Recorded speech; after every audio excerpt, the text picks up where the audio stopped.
how to use formulas. Again, the focus is how to use formulas to find perimeter, area, and volume.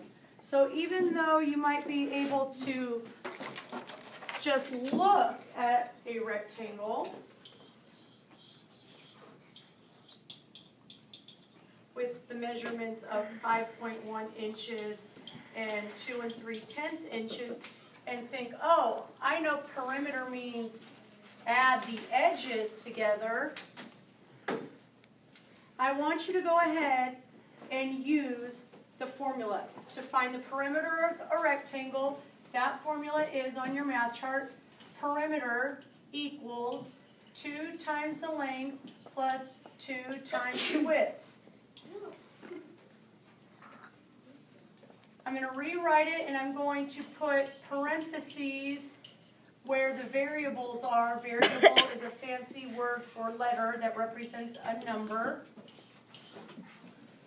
And then I'm going to plug in the values. I'm going to say that this is the length. That's 5 1/10.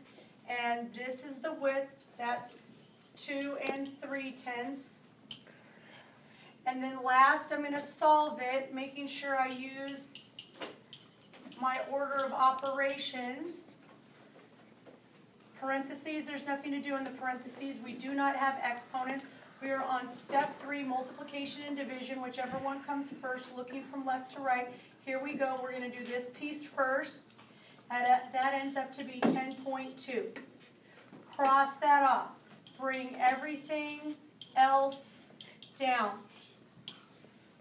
Still have some multiplication left. I have to multiply before I add, so I'm going to go ahead and do this section here, and that's going to be 4 6/10. Cross that off. Bring everything else down. I have no more multiplication. I'm now on addition. So I go ahead and add, and that ends up to be 14 8/10. The perimeter equals 14 8/10. Who agrees with me? Great. Now the reason I want you to not just go 5.1, 5.1, 2.3, 2.3, and add them all up, I've mentioned this before, is when you use more complicated formulas, for example, the formula to find the area of a trapezoid,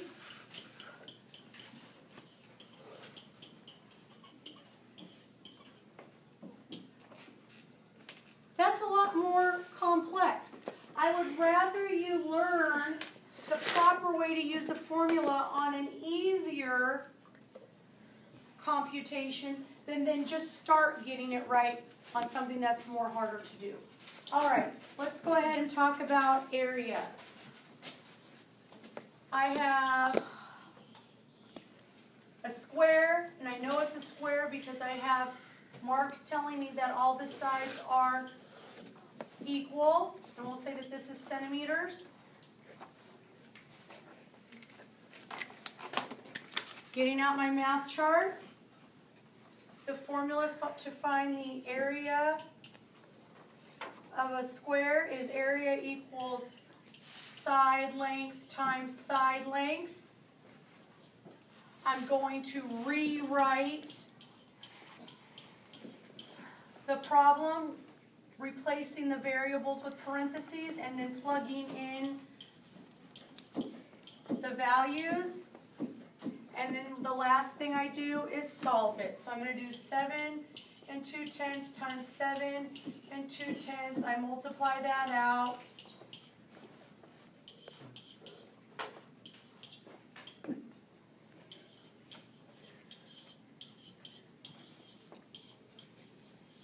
Two numbers were behind a decimal. So area equals 51/84 centimeters squared. When we're talking about area, we need the denotation of a 2 in the corner.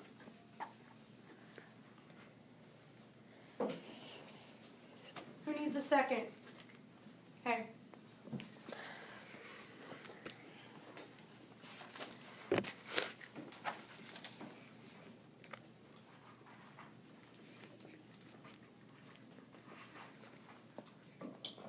You can always look at a neighbor.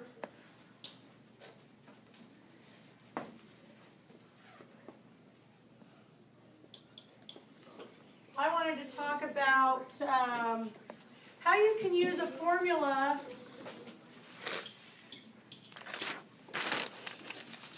when they tell you what the perimeter is. So let's say that they said the perimeter on this one was 24, and the question wants to know what is the side length.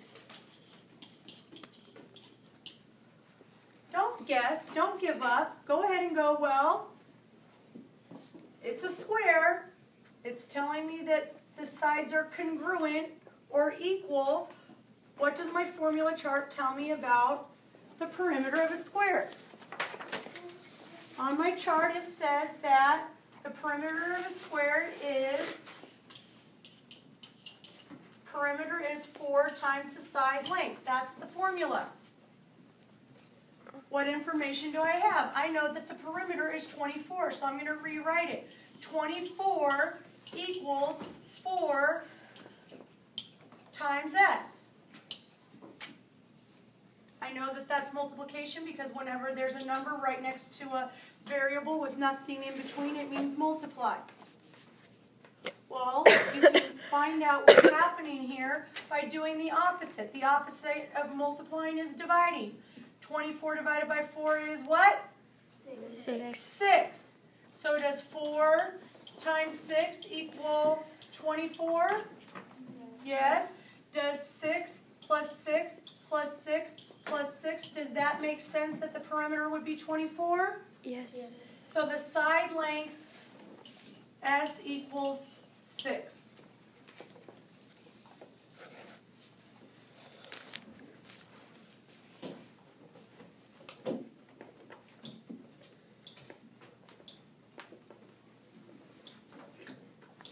All right, volume.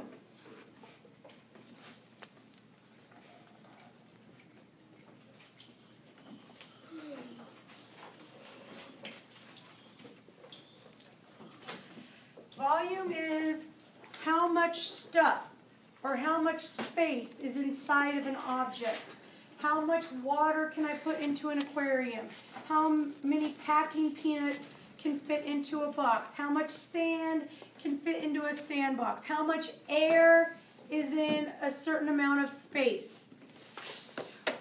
When we're talking about volume, we are measuring it in units with an exponent of a 3 there. We say units, and we use the special word cubed. So let's say I have a rectangular prism, and these are the dimensions.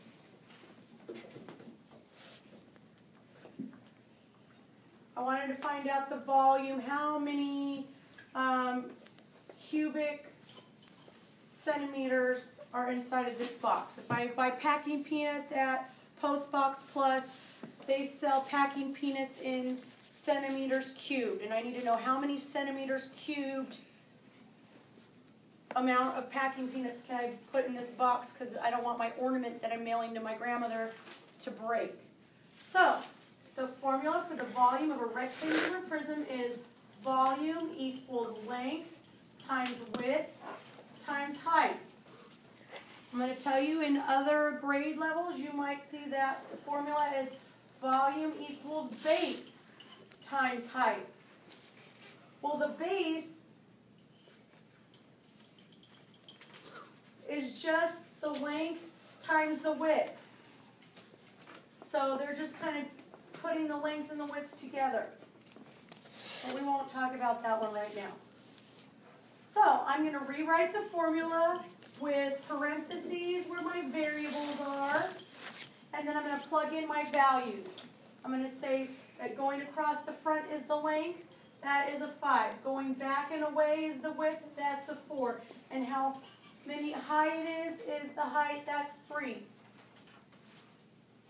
I'm going to multiply from left to right. This is 20. Cross that off, bring everything else down, and that answer is 60 centimeters cubed.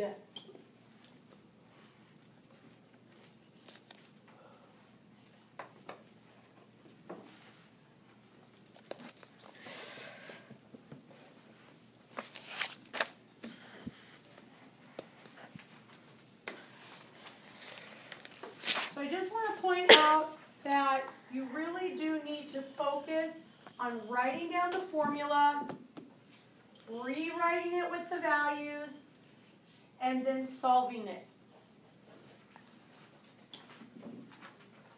Problem solved.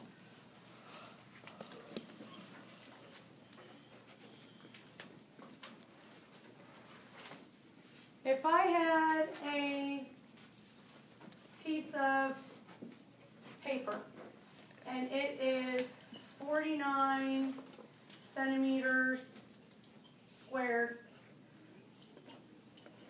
and I'm telling you it's a square, would I be able to know what the side length is? Well, what do I have here? This is the area. We know that it's the area because there's an exponent of a 2. And we know that means area. Okay? And we know that it's a square. So let's look at what our formula for an area of a square is. Area equals side length times side length. We know what the area is. I had to turn my brain on and go, oh, this is area because I know what an exponent means. That's 49. So what number times itself, because it's going to be the same number, what number times itself gives me 49? Ryan? 1 times 1? 49 times 49? Hiba? 7. Does 7 times 7 give me 49? Yes. Yes. So you use what you know and you just kind of unravel it. Even if you think it's difficult, you know it's a square. You know it's the area, or you should if you study it. You know what the formula is because you have a chart. And you start plugging in the numbers and doing some thinking. Stop.